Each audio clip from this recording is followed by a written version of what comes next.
tenemos el ejercicio 11c. Todo el ejercicio 11 es simplemente derivada de polinomios, por tanto este es muy sencillito. Simplemente hay que aplicar la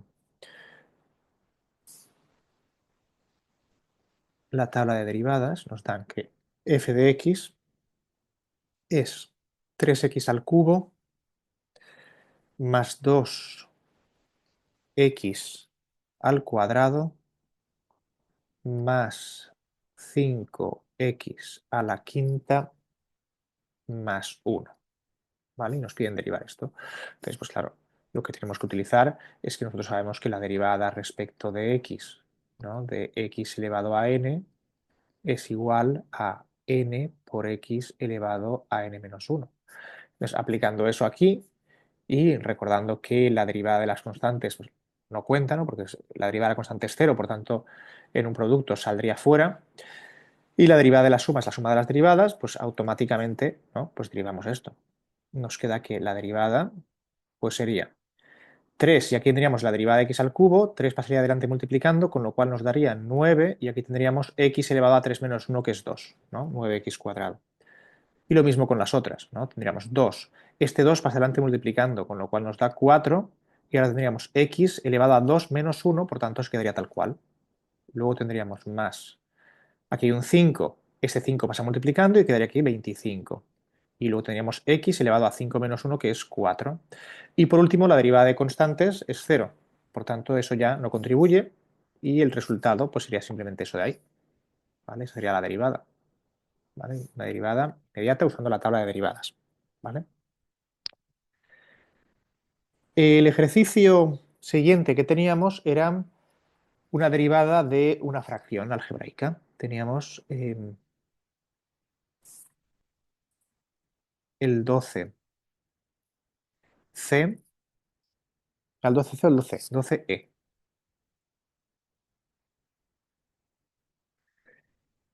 Y nos daban la función f de x es igual a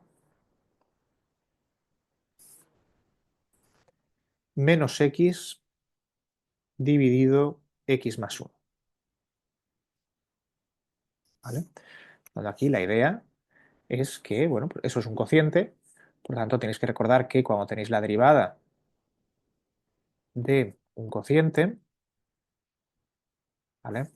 Esto tiene una regla de derivación que es esta, que dice la derivada de la de arriba por la de abajo sin derivar, menos la de arriba sin derivar por la derivada de la de abajo, dividido entre la de abajo al cuadrado, ¿no? Pues eso es lo que tenemos que aplicar aquí.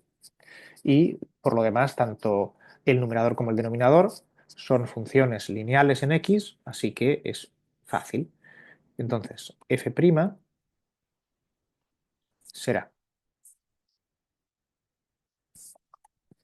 derivada de lo de arriba, menos 1, que multiplica a lo de abajo sin derivar, x más 1, menos lo de arriba sin derivar, menos x, por la derivada de lo de abajo, que es 1. Y abajo tendríamos el cuadrado del denominador. ¿Vale? Entonces, en principio, ahí ya habéis derivado. ¿Vale? Aquí ya la derivada está hecha. Ahora lo que queda es simplificar, ¿no? Pues se simplifica esto un poco para que quede un poquito más vistoso y ya está.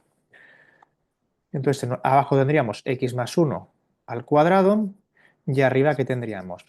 Menos x y menos 1 por este menos 1 por x más 1 y luego tendríamos menos por menos más x, ¿no? Ahora, este menos x de aquí se va con esta x de aquí y nos queda simplemente menos 1 partido x más 1 al cuadrado, ¿vale? Y esa sería la derivada.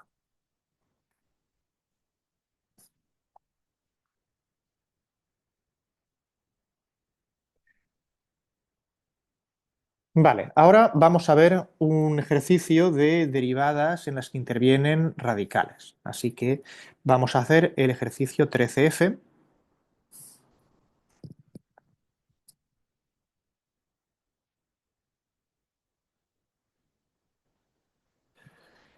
que nos dice que derivemos la función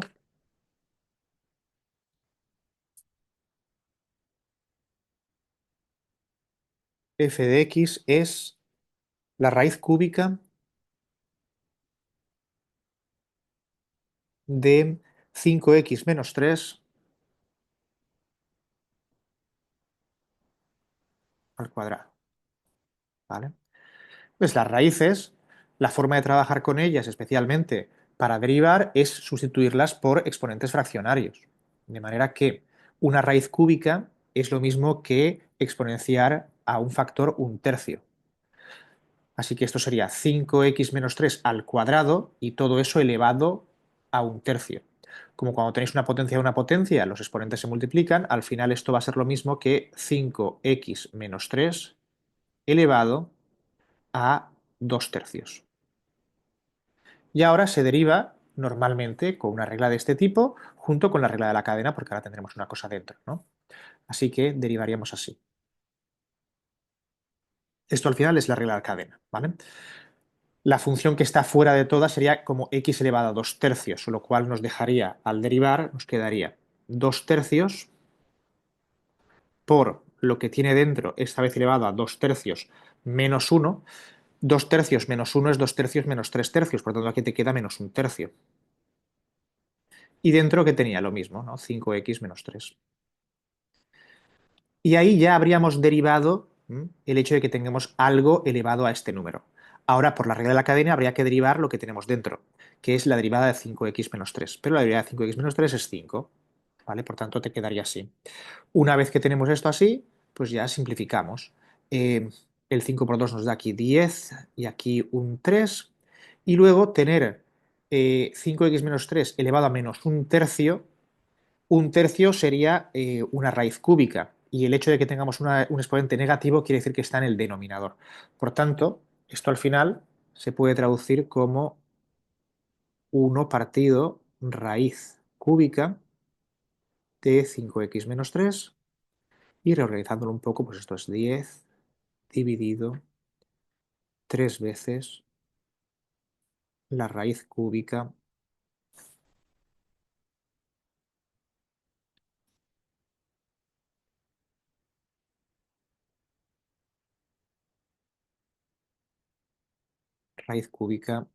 de 5x menos 3.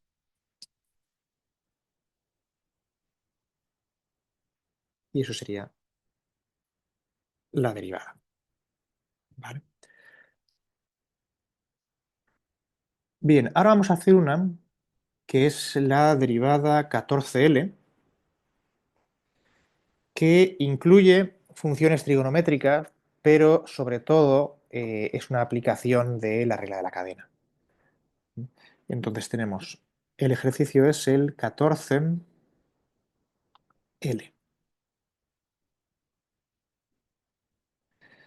donde nos dicen que la función en la que estamos trabajando es la raíz cuadrada de la tangente de x al cuadrado. Entonces aquí, como veis, hay una triple composición, porque x al cuadrado está dentro de la tangente y la tangente está dentro de la raíz.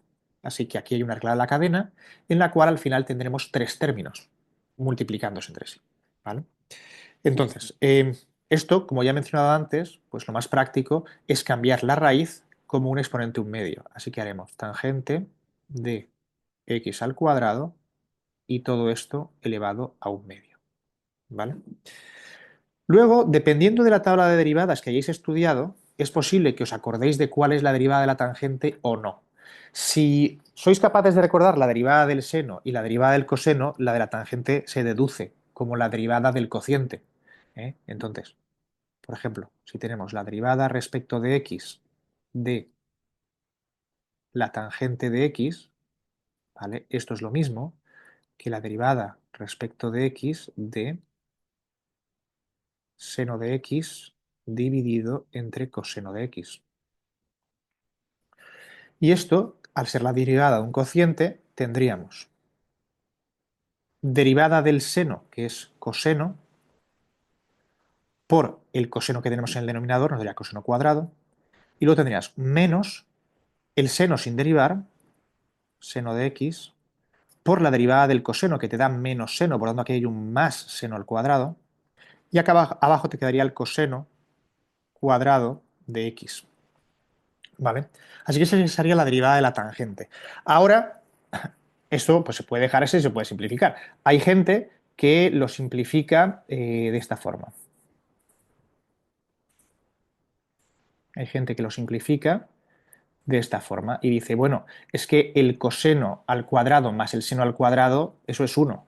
Por tanto, esto es lo mismo que 1 partido el coseno cuadrado de x. Y como coseno, como 1 partido coseno es la secante, esto es la secante al cuadrado de x. ¿Vale? Hay gente que lo simplifica así. Y te dice, la derivada de la tangente es la secante al cuadrado. Luego hay otra gente que lo simplifica de otra manera. Hay gente que dice, no, no, no, no, yo voy a descomponer el numerador en dos fracciones. Tendré coseno partido coseno, que me da 1, más seno cuadrado partido coseno cuadrado, ¿no? Entonces, esa primera fracción de coseno cuadrado partido coseno cuadrado les da 1, y lo otro es seno cuadrado partido coseno cuadrado, pero seno partido coseno es la tangente, así que esto les da la tangente al cuadrado de x, ¿vale? Así que o bien me decís que la derivada de la tangente es la secante al cuadrado, o bien me decís que la derivada de la tangente es 1 más tangente cuadrado de x. ¿Vale? Cualquiera de las dos me vale. Eh, bien, pues yo voy a ponerlo como secante cuadrado. ¿Vale? Entonces, una vez que tenemos esto en mente, pues ya podemos aplicar aquí la derivada. Así que haremos f' de x a que es igual. Fijaos en esta expresión. La función que está fuera de todo es x elevado a un medio, ¿vale? Es algo elevado a un medio. Con lo cual, al derivar eso, nos quedaría, bajamos el exponente y luego tendríamos la función que tenga dentro elevado a un medio menos 1. Y eso es menos un medio. Y luego tendríamos lo que tenga dentro sin tocarlo. Tangente de x al cuadrado. Y ese es el primer término en la regla de la cadena. Ahora, para continuar, me olvido de que tengo aquí un medio y voy hacia adentro. Tengo que derivar la tangente de x al cuadrado. La derivada de la tangente es la secante cuadrado. Así que yo pondré aquí la secante cuadrado, pero no de x, porque aquí la tangente tenía x cuadrado dentro. Así que será la secante cuadrado de x al cuadrado.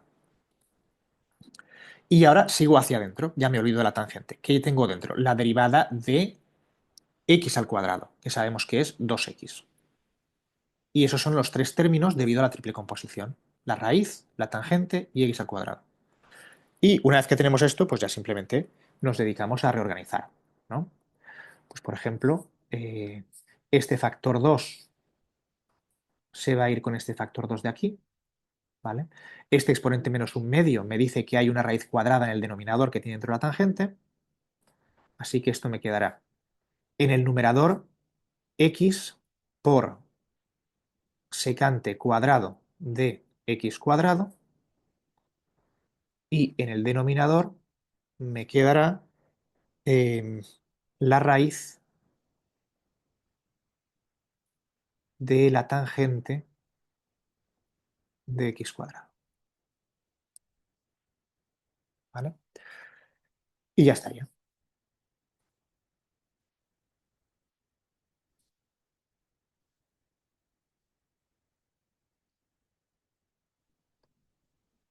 ¿Vale? Sería el 14L. O sea, aquí tú tienes tres funciones. Tienes, o sea, si miras esta expresión como si fuera una composición de tres funciones, ¿qué tres funciones están componiendo aquí? ¿Eh? Esto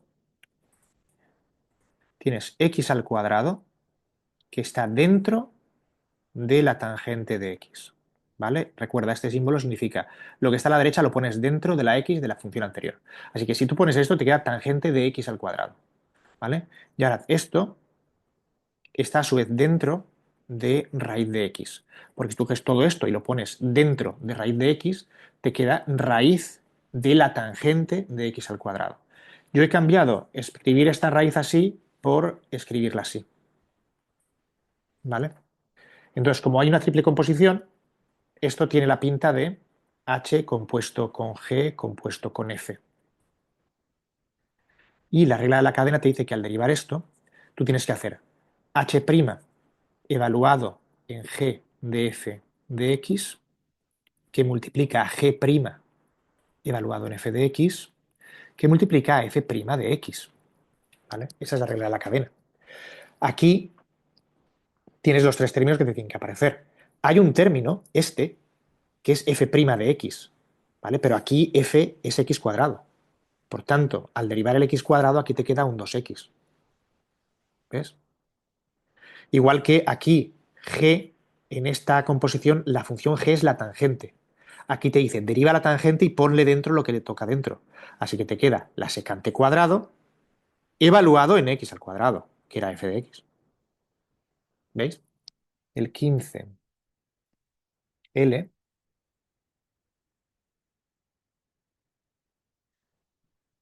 pues será la siguiente función. F de x es igual a 1 más 1 partido x elevado a x. ¿Mm? Eso es de la típica expresión de función elevada a función. Entonces, para hacer estas, nosotros lo que hacíamos era, aplicábamos las propiedades de las exponenciales y los logaritmos, ¿no? Entonces, yo pondría e elevado a log. Fijaos que si no digo la base, da igual que yo ponga log o ponga ln, siempre es logaritmo neperiano, ¿vale? Así que aquí este log, como no he puesto en qué base está, es el logaritmo neperiano, ¿vale? E elevado al logaritmo de la función que nos han dado, ¿vale? Que sería 1 más 1 partido x y a su vez esto estaba elevado a x. Y por las propiedades de los logaritmos, cuando tienes un logaritmo de a elevado a b, la b sale multiplicando delante. Por tanto, esto es lo mismo que e elevado a x logaritmo de 1 más 1 partido de x. Así que hallar la derivada de esto es lo mismo que hallar la derivada de esto. Pero aquí yo simplemente tengo que aplicar la regla de la cadena y ya está. Así que yo voy a hacer la derivada empezando aquí. Entonces la derivada será. Esto es una exponencial que tiene dentro un producto de funciones. Por tanto, la función que está fuera de todas las demás, la que contiene a las otras, es la exponencial. ¿Eh? Así que si deriváis la exponencial, os queda la exponencial y ahora tendría que sustituir dentro de la exponencial pues lo que tiene dentro, ¿no? Tendríamos x por logaritmo de 1 más 1 partido de x. Ese sería el primer término en la regla de la cadena, porque aquí en la composición yo tengo a la derecha x por el logaritmo, circulito, y a la izquierda e elevado a x, ¿no? Por tanto, ya he acabado con la derivada de la exponencial. Ahora me queda la derivada del exponente. Ese exponente ya un producto, es x por algo. Así que tengo que aplicar la regla de Leibniz, que me da cómo se deriva un producto. La derivada de x me da 1 y lo multiplico por el logaritmo de eso sin derivar, más ya tengo x sin derivar y habría que derivar el logaritmo de 1 más 1 partido de x. ¿Vale? En este paso, aquí hay dos términos, porque aquí tengo el logaritmo y dentro otra cosa, por tanto hay que aplicar la regla de la cadena a esta pieza. La derivada del logaritmo es 1 partido lo que lleva dentro, así que será 1 partido 1 más 1 partido de x. Y eso se multiplica por la derivada de 1 más 1 partido de x. La derivada de 1 es 0 y la derivada de 1 partido de x es menos 1 partido de x al cuadrado. ¿Vale? Y ahora ya cierro el paréntesis aquí. ¿Vale? Y una vez que llegamos aquí, pues simplemente hay que ir simplificando. ¿Vale? En primer lugar, este trozo es mi función original. Luego la voy a escribir otra vez como 1 más 1 partido de x elevado a x. 1 más 1 partido de x elevado a x. Y luego esto viene multiplicado por este logaritmo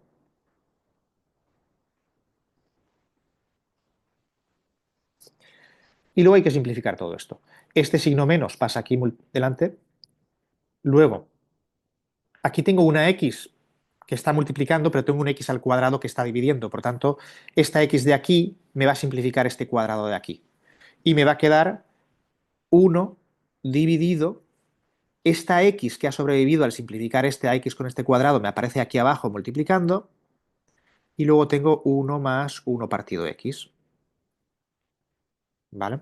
Y ahora, cuando yo multiplique esta x por lo que tenéis aquí dentro, pues ya aparece la expresión final, que será 1 más 1 partido x elevado a x, que multiplica a el logaritmo de 1 más 1 partido x menos 1 partido x más 1. Y ese sería el resultado.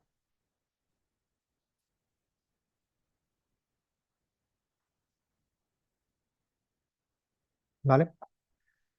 Y con esto hemos visto pues, las técnicas básicas de derivación, ¿no? Hemos visto un ejemplo de cada, 1, 2, y bueno, pues así se harían las derivadas que os hemos pedido, ¿no? Ahora lo que nos queda son ya aplicaciones de la derivada, ¿no? Ejercicios de optimización, máximos y mínimos y cosas así. Entonces, pues vamos a ver algunos de estos.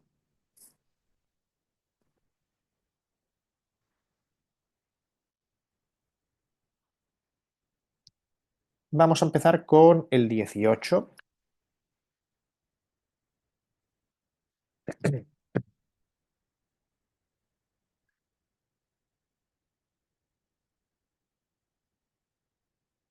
Que dice así: dada la curva y es igual a logaritmo de x más x cuadrado menos 3x, pues estudiar un montón de cosas, ¿no? Lo repito, el logaritmo de x aquí es logaritmo neperiano, porque no he puesto en qué base está. Dice, encuentra su campo de definición, es decir, que calculemos su dominio. Y luego pide más. Vamos por partes, ¿no? Dice dominio. Bueno, ¿dónde esta función no está definida? El 3x no tiene ningún problema, puede valorarlo donde quiera, el x al cuadrado lo mismo. El problema viene del logaritmo, porque el logaritmo, como vimos en el tema cero, no está definido para cantidades negativas. Así que esto requiere que tomemos los valores de x, ¿vale? El dominio de f será simplemente los que sean x positivos, ¿no? Así que tendríamos que cogeríamos desde 0 sin cogerlo, ¿vale? Hasta infinito, ¿vale? Ese sería el intervalo de definición y sería, por tanto, el dominio de la función. Dominio arreglado.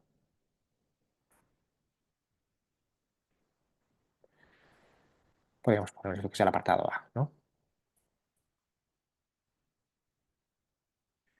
Segunda parte del ejercicio. Nos dicen que veamos los intervalos de crecimiento y decrecimiento. ¿Vale? Crecimiento y decrecimiento. Entonces, para hacer eso, lo que hacemos es primero derivar.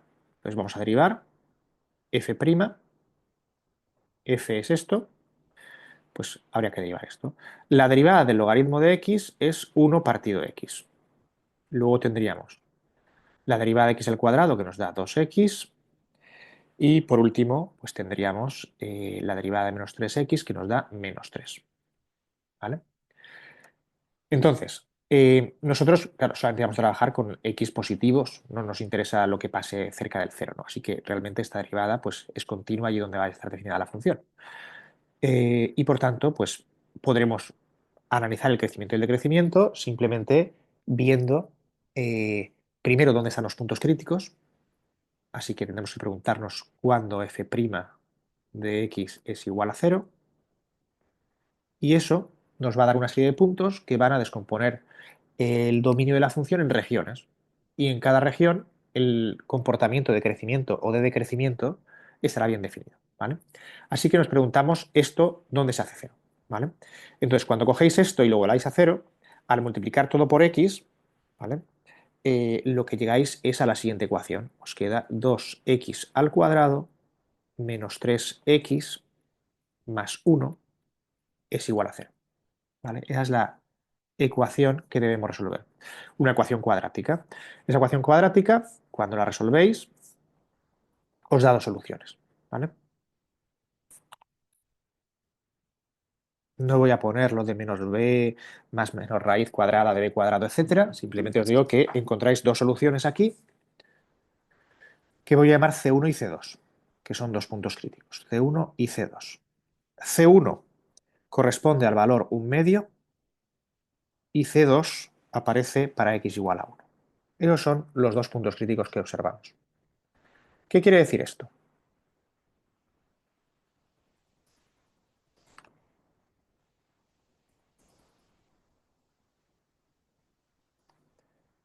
Entonces, nosotros tenemos esto tal que así, los ejes.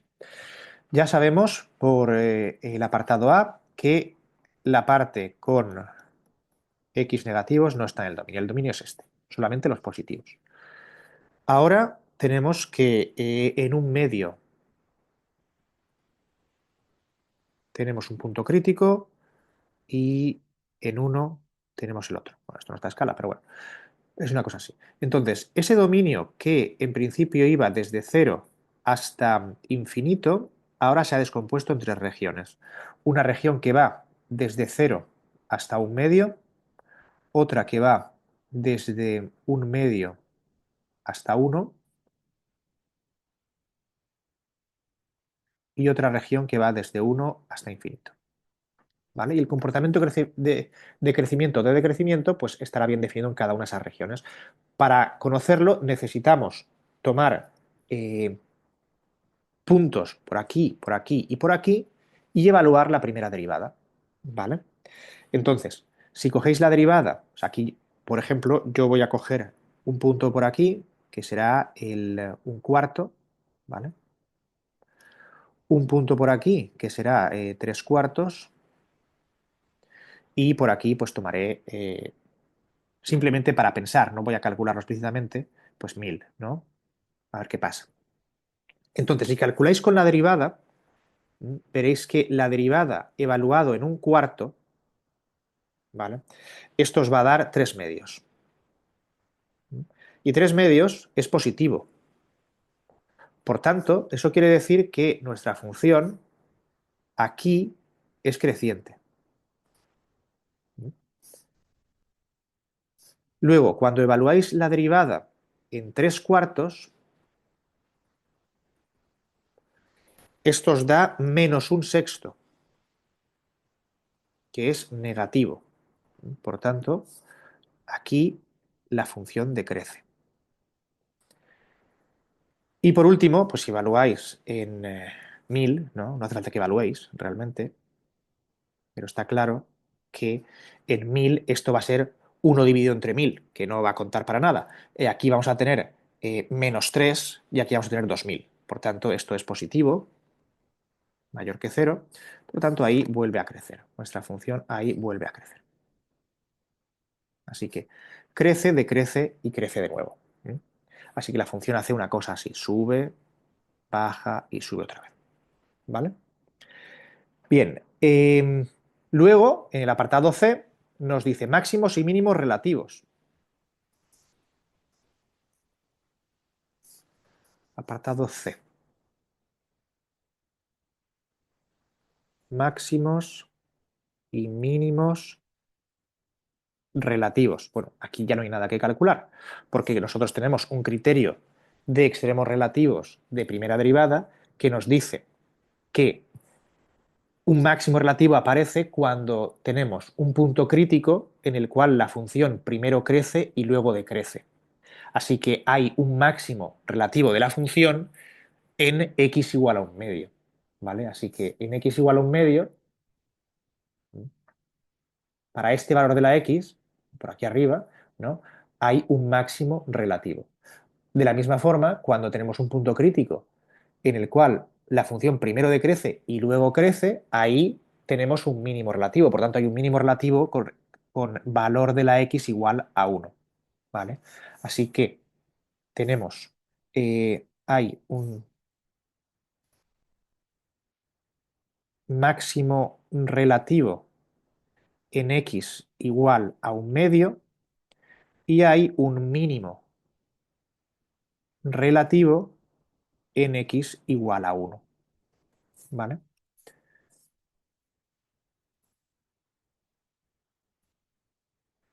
Y por último, en el apartado C, el apartado D, perdón, nos dice encuentra máximos y mínimos absolutos en el intervalo 0,2.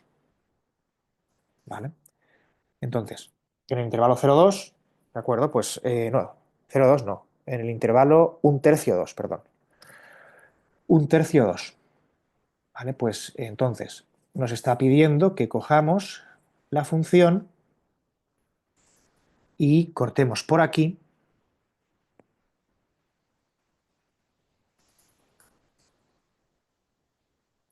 ¿vale? Eso va a ser el valor A igual a 1/3. Y también que cortemos por aquí, en B igual a 2. Entonces, nosotros sabemos que aquí hay un máximo relativo y aquí un mínimo relativo. Pero en la teoría hemos visto que cuando tienes una función continua definida en un intervalo cerrado, entonces esa función alcanza su máximo y su mínimo absolutos. Entonces, ¿cómo lo calculamos? Pues lo que tenemos que hacer es, vamos a hacernos una tabla en la que nosotros incluyamos, ¿no?, los valores de la x y de f de x. Y vamos a poner aquí los candidatos a máximos y mínimos absolutos. Esos son, primero, los puntos críticos. Bueno, tenía punto crítico C1 y punto crítico C2. Voy a ponerlo, está bien. Tendríamos el punto crítico C1, que aparece en un medio, y el punto crítico C2, que aparece en x igual a 1. Pero también son candidatos a máximos y mínimos absolutos los extremos del intervalo cerrado. Así que habrá que considerar también A, que era 1/3, y B, que es 2. ¿Vale? Porque estamos trabajando con f de x en el intervalo 1/3, 2. Ahora, una vez que ya sabemos cuáles son los candidatos a máximos y mínimos absolutos, ¿vale?, que ocurren en estas coordenadas x, ahora tenemos que ver qué valores se obtienen al evaluar estos valores de x en la función. No en la derivada, sino en la función. ¿Vale? Porque la derivada, como os he mencionado varias veces, solamente nos da información local. Al buscar información global sobre todo el dominio, vamos a necesitar evaluar con la función. ¿De acuerdo? Entonces, cuando evaluamos con la función, pues lo que nos queda es lo siguiente. Al poner aquí, cogéis una calculadora y ponéis 1/3, ¿no?, etcétera. Lo que resulta es lo siguiente. En 1/3, esto os va a dar menos 1,99. En un medio os va a dar menos 1,94. En 1 esto vale menos 2 y en 2 vale menos 1,31. ¿Vale? Entonces, ¿qué ocurre? Como veis, de estos valores el máximo absoluto ocurre aquí, ¿vale? Porque ese es el valor más alto, ¿eh?, de todos los que tenéis aquí. Así que el máximo absoluto se obtiene en x igual a 2. ¿Vale? Así que aquí tendremos máximo absoluto. ¿Vale? El máximo absoluto de la función se obtiene con x igual a 2, es decir, aquí. En este valor de la x está el máximo absoluto. Y el mínimo absoluto aparecía justamente aquí. ¿Vale? El valor más bajo de la función en esa región, a ver si lo hago bien, es menos 2, que corresponde a x igual a 1. Así que aquí tenemos un mínimo absoluto. ¿Vale? El punto con coordenadas 1 menos 2, que es mínimo absoluto, también es mínimo relativo. ¿Vale? Esto lo que va a hacer, al final, hará una cosa tal que así, ¿no? Aquí sube, luego baja un montón hasta aquí y luego sube otra vez, una cosa así, ¿no? Evidentemente no está con el eje, simplemente es una cuestión de comparativa. Este punto corresponde al mínimo absoluto, pero también era un mínimo relativo. Sin embargo, este valor de aquí, pues, es un máximo absoluto, pero no es un máximo relativo, ¿vale? Porque viene de este cálculo, ¿vale? Pues eso sería. Así se calcula el máximo absoluto. Y con eso tendríamos ya hecho el 18. Ah, no, nos piden las asíntotas también. Bueno, eh, las asíntotas aquí, veamos qué le pasa a esto. Vamos a ver. Aquí no me cabe. Teníamos la función era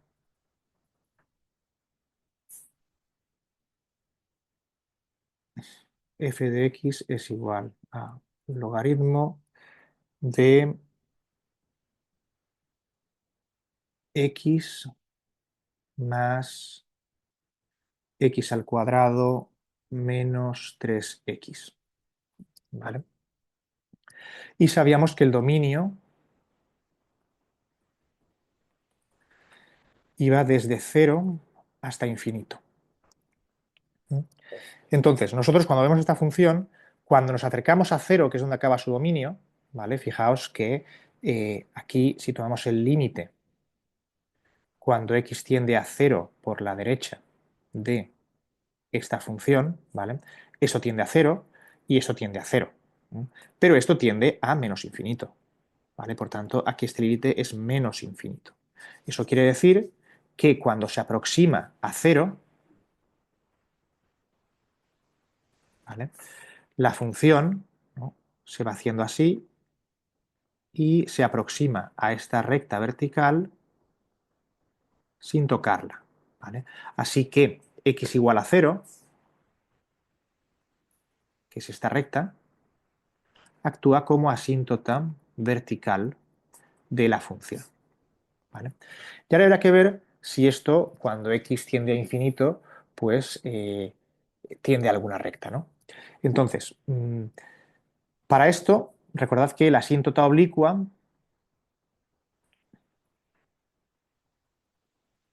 es una recta, por tanto necesitamos encontrar m y n, ¿vale? Entonces, ¿cómo calculamos m y n? Para calcular m, ¿vale?, esto de existir, ¿no?, se calcularía haciendo el límite de la derivada de la función, ¿vale? Para calcular m haríamos lo siguiente: cogeríamos la derivada, haríamos f' de x, que ya habíamos calculado antes, que era 1 partido x más 2x menos 3. ¿Vale? Y ya sacamos el límite. Límite cuando x tiende a infinito de f' de x. ¿Vale? Pero esto, ¿qué nos da? Cuando x tiende a infinito, menos 3 tiende a menos 3. Cuando x tiende a infinito, 1 partido x tiende a 0. Y 2x tiende a infinito. ¿Vale? Por tanto, lo que está diciendo es que, siendo la derivada la pendiente de la recta tangente, en el punto x, cuando x tiende a infinito, la pendiente de la recta tangente en ese punto tiende a hacerse infinita, por tanto tiende a hacerse vertical.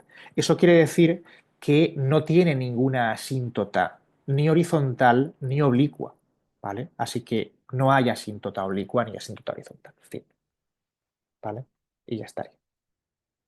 Solo tiene una asíntota vertical, ¿vale?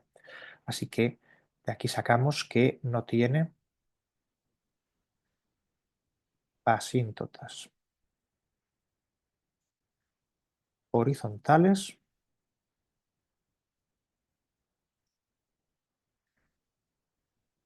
ni oblicuas. Bueno, podría haber dicho simplemente no tiene asíntotas oblicuas, ¿vale? Porque en el momento que no tiene oblicuas ya está, se finí, no hay más. ¿De acuerdo? Y ese sería el 18.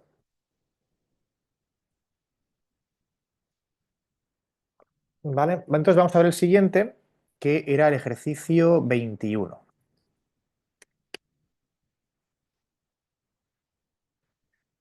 El ejercicio 21,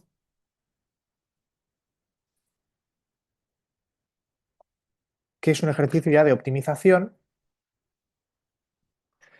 Entonces, los problemas de optimización básicamente son todos muy parecidos. A ver, tiene una parte que es parecida y una parte que es diferente, ¿no?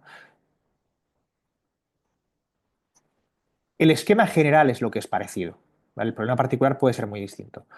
Normalmente vosotros vais a tener una función, la función problema, por ejemplo, que va a ser la que tengáis que optimizar. Esa función, optimizarla significa encontrar sus máximos y sus mínimos, ¿no? Esa función normalmente, cuando planteéis el problema, va a depender de más de una variable. Por ejemplo, de dos variables. Va a depender de x y de y. Y nosotros hemos trabajado con funciones de R en R, por tanto son funciones de una única variable. Solamente sabemos sacar los máximos y los mínimos en este curso con funciones de una variable, ¿vale? No quiere decir que no haya teoría para lo demás, ¿vale? Bajo ciertas hipótesis se puede hacer, pero nosotros no sabemos hacerlo todavía. Por tanto, pues estaríamos atrapados porque no podemos sacar el máximo o el mínimo de una función de dos variables, ¿no? Que es la función que nos piden que maximicemos. Entonces, en el enunciado normalmente va a aparecer una relación o ligadura que va a relacionar, normalmente voy a escribir así, una relación entre x e y, que es una ecuación para la x y la y. Entonces, si nosotros encontramos esa ligadura y despejamos la y como función de x, encontraremos que ahora y ya no es independiente, sino que depende de x. Cuando cojamos esto y lo sustituimos en nuestra función problema, ¿qué ocurre? Que ahora nuestra función ya no depende de dos variables, ahora depende de x y de y, pero y depende de x. Por tanto, esto podemos escribirlo como una función que solo depende de x. Y a esta función ya le podemos aplicar pues toda la parafernalia de máximos y mínimos para encontrar pues dónde tiene un máximo, dónde tiene un mínimo, etc. ¿Vale? Entonces ese es el esquema general. Normalmente el problema va a surgir en construir esta función. Cuanto más complicado es el enunciado, más difícil es construir esta función. ¿Vale? El resto ya, despejar la ligadura y hacer los puntos críticos, etcétera, pues ya pues, dependerá del cálculo que toque. Entonces, el ejercicio 21 es el clásico, ¿no? Nos dicen que encontremos, nos dan, a ver, encuentra los lados de un rectángulo de área máxima entre los de perímetro 20. ¿Vale? Entonces, lo que nos dice es, nosotros tenemos un rectángulo y lo que nos interesa es su área. ¿Vale? Nosotros sabemos que este rectángulo, pues, si este lado es la base y este lado es la altura, pues sabemos que el área, que es una función tanto de la base como de la altura, es base por altura, ¿no? A por B. Función de dos variables. Ahora, este rectángulo no es cualquiera, porque nos dicen que tiene perímetro 20. ¿Vale? Entonces el perímetro es 20. Pero 20, que es el perímetro, es el lado A dos veces más el lado B dos veces. Así que esta es la relación que podemos utilizar para despejar, por ejemplo, la B en términos de A. Así que con esto nosotros escribimos, bueno, sabemos que 2A más 2B es 20, por tanto tendremos que 2B es 20 menos 2A, dividimos entre 2 y nos queda que 20 es 10 menos A. Esto es la relación entre y x, ¿no? Y esto es lo que yo voy a sustituir ahora aquí para obtener una función de una única variable. Así que ahora el área solo va a depender de A, porque será la altura multiplicado por la base, pero la base es 10 menos la altura. Por tanto, al final lo que nos queda es que nuestra función es menos A cuadrado más 10A. ¿Vale? Esa es nuestra función, pero aquí ya tenemos una función de una única variable y podemos pues, aplicar todas las técnicas, ¿no? Así que primero buscamos puntos críticos, derivamos respecto de A y esto al derivar nos queda menos 2A más 10. Nos preguntamos cuándo esto es 0, así que lo que nos da es que A es igual a 5. ¿Vale? Cuando A vale 5 tenemos un punto crítico. Ahora, este punto crítico, ¿qué es? ¿Es un máximo? ¿Es un mínimo? Pues bueno, podríamos utilizar el criterio de segunda derivada, por ejemplo. Eh, derivamos dos veces, ¿no? Y lo que nos queda es menos 2. Menos 2 es negativo. Por tanto, ese valor corresponde a un punto en el que tenemos un máximo relativo. ¿Vale? Las otras posibilidades pues, serían que estrujásemos este rectángulo para hacerlo como una vertical, ¿de acuerdo? Pero entonces al final su área sería 0. O que aplanásemos ese rectángulo hasta el límite en el que es solamente una recta horizontal. De nuevo el área sería 0, ¿vale? Por tanto, este es el máximo relativo y también es máximo absoluto si entendemos que A y B están limitados a tomar valores entre 0 y 10, ¿no? Pero bueno, entonces este sería el máximo y ahora nos quedaría encontrar la b. Pero claro, b es 10 menos a, por tanto b es 5 también. Lo que nos lleva a que el resultado es que tenemos un cuadrado, ¿vale? Entonces, el rectángulo oblongo, en principio, con área máxima y perímetro 20 es aquel en que tenemos un cuadrado de lado 5, ¿vale? Bien, pues ese sería el típico problema de optimización. Ahora, pues como habréis comprobado si habéis leído los ejercicios, pues la cosa puede complicarse. Entonces aquí tenemos otro ejemplo con otro enunciado un poquito geométrico, que es el 24, ¿vale? El 24,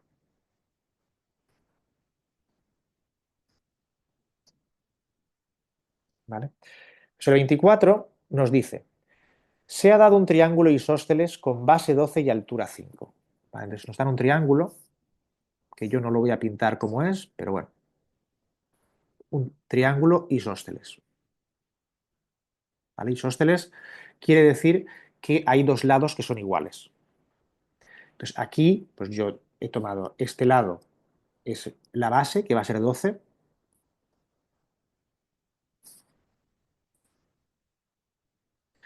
y la altura nos dicen que es 5. Por tanto, esta altura es 5. Y estoy tomando que estos dos son los lados que son iguales, ¿no? Y nos piden, indica los puntos de la altura, ¿vale?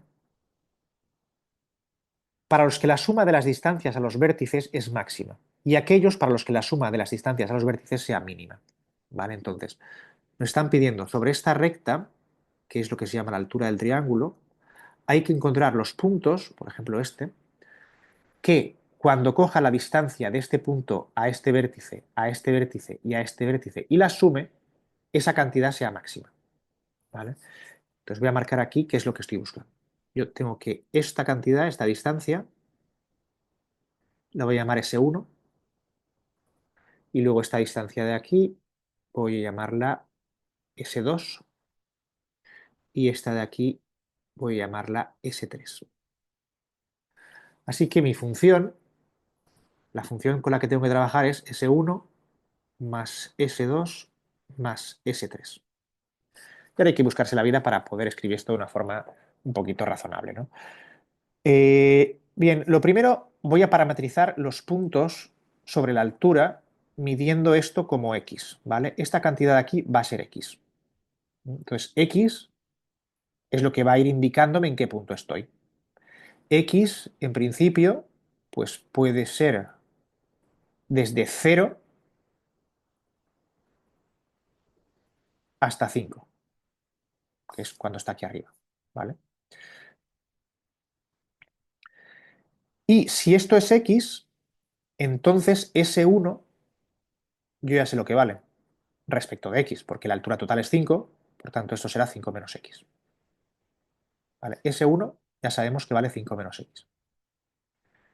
Luego, como el triángulo es isósceles, S2 y S3 son iguales, porque se supone que este lado es igual que este, con lo cual S2 y S3 son iguales. Así que por ahora yo tendría que esto se puede escribir como S1, que ya he dicho que es 5 menos x, más 2 veces S3. ¿Vale? Pero aún mi función depende de x y de S3. Tengo que hacer que S3 dependa solo de x. Así que cojo esto y lo amplío. Si ampliáis esto, tenéis un triángulo que es rectángulo, donde este cateto es la x y esto es la mitad de la base, pero la base era 12, por tanto esto es 6. Y esto es S3. Así que, por Pitágoras sabemos que S3 será la raíz cuadrada de x al cuadrado más 6 al cuadrado. Al sustituir aquí, me queda que mi función ahora es 5 menos x más 2 veces la raíz de x al cuadrado más 6 al cuadrado. Y esta función ya es una función que solo depende de x. ¿Vale? Para cada valor de la x, esta función me está dando cuál es el valor de la suma de las distancias a los vértices. Y es una función con la que podemos trabajar. Puede resultar más o menos ingrato, dependiendo de cómo sea el cálculo, ¿no? Pero bueno, esto parece que se puede hacer. Así que vamos a trabajar esto un poquito. Entonces, lo primero que tenemos que hacer es encontrar puntos críticos, ¿vale? Puntos críticos. Hay que derivar eso. Entonces, la derivada de esto, pues, ¿qué nos da? La derivada de este término nos queda -1 y luego tenemos la derivada de 2 de la raíz, etcétera, ¿no? Entonces, la derivada de la raíz podríamos pasarlo con lo de elevarlo a un medio, pero también podemos hacerlo, digamos, del modo tradicional, ¿no? Como 1 partido 2 veces la raíz de x cuadrado más 6 al cuadrado por la derivada de lo de dentro de la raíz, que nos quedaría aquí un 2x. Y cuando se simplifica, esto nos queda -1 más 2x dividido entre la raíz de x cuadrado más 6 al cuadrado, ¿vale? Y esto es lo que nos vamos a preguntar cuando es 0, para encontrar los puntos críticos, ¿vale? Entonces, para simplificar esta expresión, pues vamos a multiplicar todo por raíz de x cuadrado más 6. Eso nos llevará a menos raíz de x cuadrado más 6 al cuadrado. Esa raíz más 2x tiene que ser igual a 0. Pasando el menos raíz al otro lado y elevando todo al cuadrado, llegaréis a que 4x al cuadrado tendrá que ser igual a x cuadrado más 6 al cuadrado, ¿vale? Donde aquí, como hemos elevado al cuadrado, pues claro, habrá algunas soluciones que tendremos que eliminar porque venían de la raíz negativa, ¿no? Entonces, cuando hagamos eso y simplifiquemos, pues lo que nos queda al final es que x al cuadrado pase al otro lado y nos queda aquí un 3x al cuadrado, que tiene que ser igual a 6 al cuadrado, y luego, pues al final nos queda que x va a ser la raíz de 6 al cuadrado partido 3, ¿vale? Entonces, 6 al cuadrado se queda como 6, dividido entre raíz de 3, 6 es 2 por 3, al dividir entre raíz de 3 te llega 2 raíz de 3, ¿vale? Y ese es el punto crítico. Bueno, aquí nos quedaría más menos, ¿no? Porque aquí nos queda más menos también, ¿vale? Lo que ocurre es que de estas dos posibles x solo hay una que me interese, porque la raíz negativa la estoy descartando, ya que x está entre 0 y 5. Así que el único punto crítico que tengo que considerar, ya no es el punto C1, es el punto C directamente, es el único punto crítico, va a ser el 2 raíz de 3.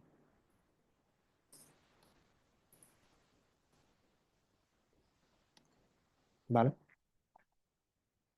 Y ahora, ¿qué le pasa aquí a la función cuando yo tomo valores que no sean 2 raíz de 3 y estén entre 0 y 5? ¿Vale? Entonces, esta función, ¿qué pinta tiene aproximadamente? ¿No? Estamos trabajando, estos valores no los contamos, aunque 0 podríamos cogerlo, y aquí estaría 5, y esos valores no los cogemos, aunque 0, aunque 5 sí que podríamos cogerlo, ¿vale?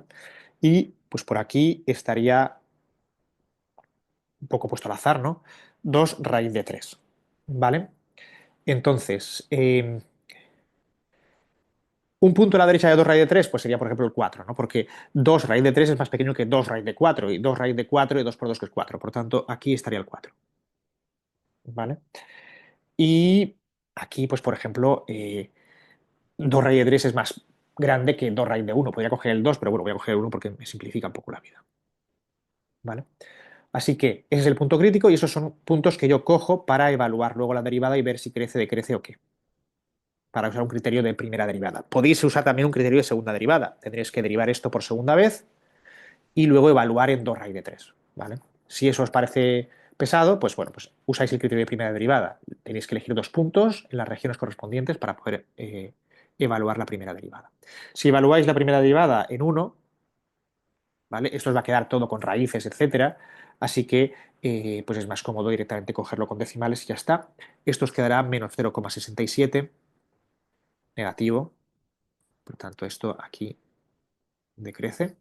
Y si evaluáis la derivada en 4, os da 0,1,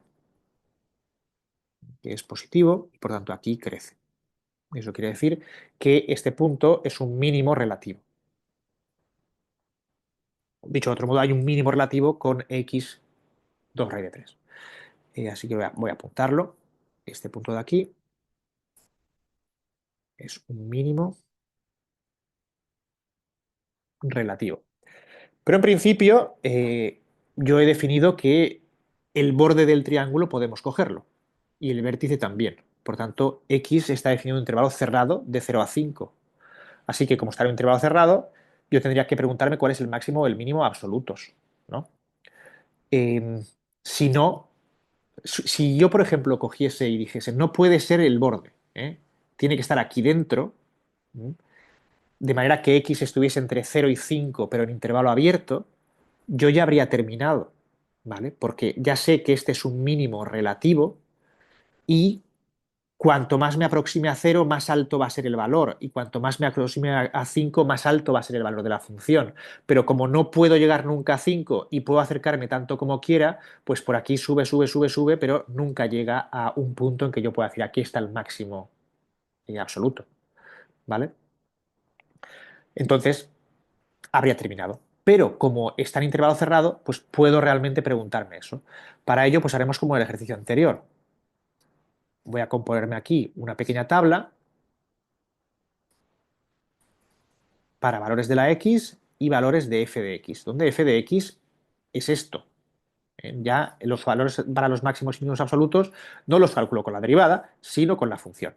¿Y qué puntos tengo que considerar? Pues tendré que considerar 0, que es el extremo del intervalo cerrado, 5 por lo mismo, y 2 raíz de 3. Cuando cojo estos tres valores y los evalúo en la función, ¿qué es lo que me da? Lo tenía por aquí apuntado.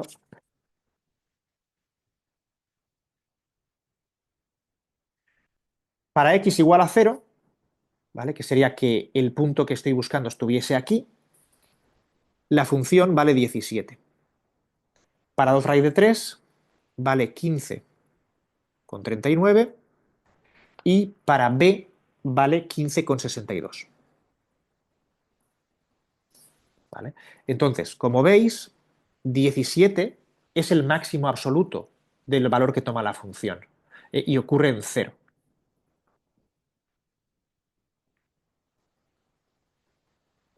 ¿Qué quiere decir esto? Que cuando yo cojo este punto móvil y lo voy desplazando a lo largo de esta vertical, si yo lo pongo aquí, la suma de las distancias a las tres esquinas es máxima. ¿Vale? Después, según voy subiendo, la distancia va bajando hasta que llega a este valor, 15,39. Este valor,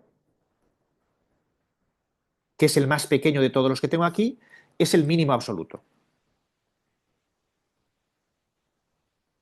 Que además era mínimo relativo y que ocurría en 2 raíz de 3. Y este, pues no es nada. Simplemente cuando llegáis aquí, una vez que pasáis de 2 raíz de 3, pues bueno, vuelve a subir la distancia y no llega a ser tan grande como la que teníamos en 0. ¿Vale? Se quedan 15,62. ¿Vale? Y ya está. Pues así sería el 24. ¿Vale?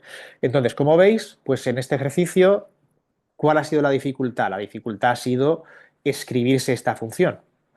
Y hay que tener un poquito de visión geométrica, se hace uno el dibujito, los dibujos en estos ejercicios suelen ser importantes, se hace el dibujito y pues a partir de ahí, pues por geometría y trigonometría va sacando, ¿no?, cómo tiene que construir su función. Una vez llegáis aquí, pues ya simplemente es, dependiendo de la función que os haya salido, arremangarse y tirarse ahí pues el tiempo que sea calculando hasta que lleguéis al resultado, ¿vale? Y pues ya pues el método normal, ¿no? 28. El 28 es otro ejercicio de optimización. Y estos son de los de tipo de enunciado, ¿no? Que tiene un enunciado cuya información no es geométrica. En este caso, saber un poquito de física te va a ayudar, pero es un enunciado supuestamente de la vida cotidiana, ¿no? Entonces, el ejercicio dice así. Un día al salir de casa, un día al salir de casa, Cuando te encuentras a 10 kilómetros, estás a 10 kilómetros,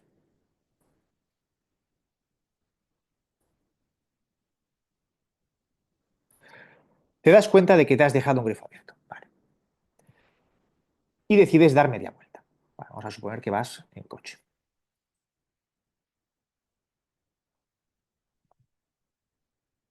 Entonces, decides dar media vuelta y dices, claro, cuanto más tarde yo en llegar, más agua pierdo.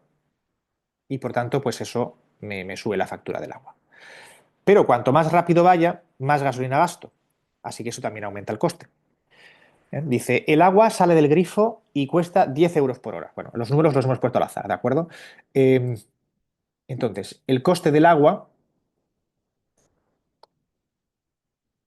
vamos a ver, dice, el agua tiene un precio de 10 euros por hora.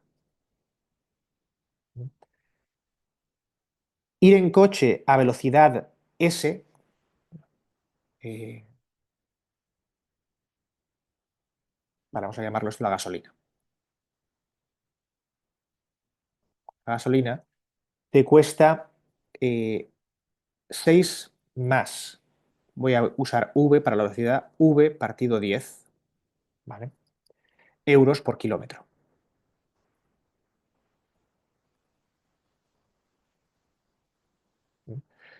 Es lo que te cuesta la gasolina y depende de la velocidad a la que vayas, ¿vale? Si vas muy, muy rápido, pues esto sube el precio. Y luego hay que multiplicar por los kilómetros, ¿no?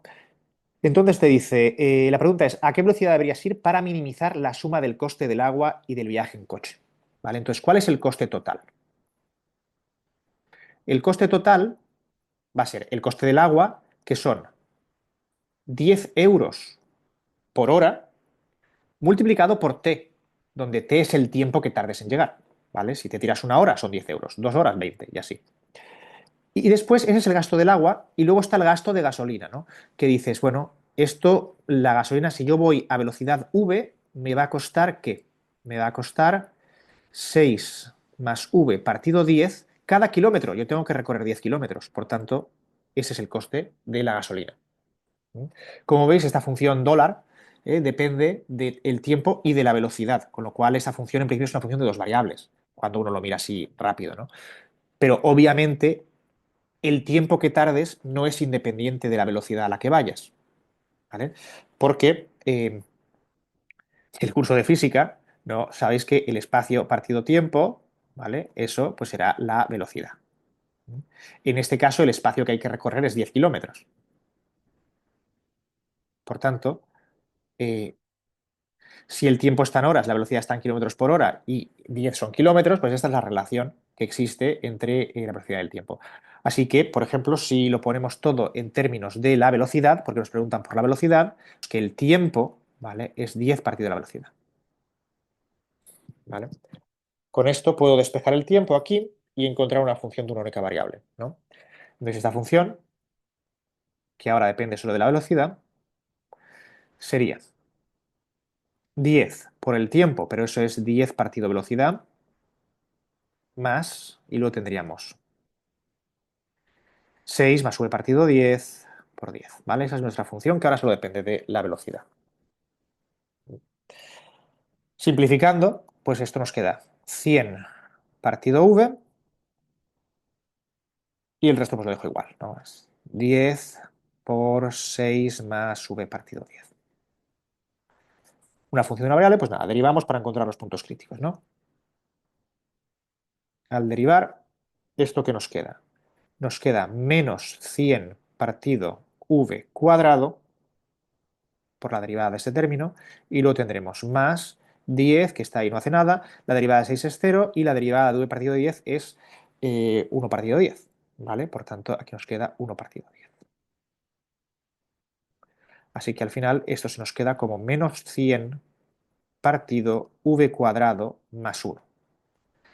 Y esa es la derivada. Para hallar los puntos críticos, ¿no? Tendremos que preguntarnos esto cuando es 0.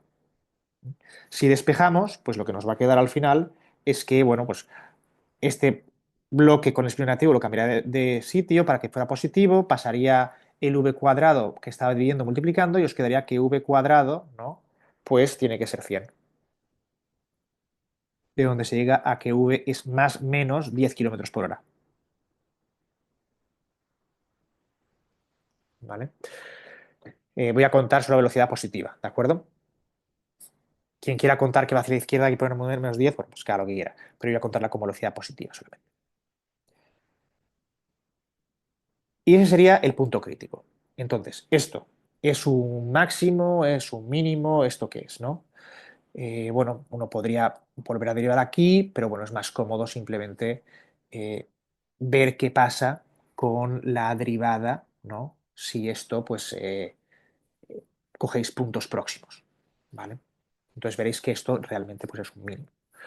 Entonces lo que quiere decir es que si viajáis a 10 kilómetros por hora, llegaréis tras una hora y apagaréis el grifo. Lo cual pues es un resultado un tanto cogido por los pelos, ¿no?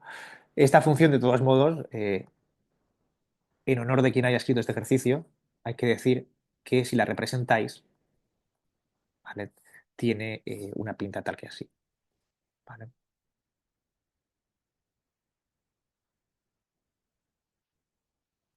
¿Vale? De manera que aquí está el mínimo de 10. ¿Qué quiero decir con esto? Que bueno, sí, es cierto que el mínimo es este, pero habrá gente que prefiera tardar menos tiempo y pagar un poco más, ¿vale? Que tampoco se va muchísimo, ¿no? Porque aquí sí que es muy inclinado, pero aquí crece relativamente despacio. Pero bueno, el mínimo, desde el punto de vista del ejercicio, sería 10 kilómetros por hora.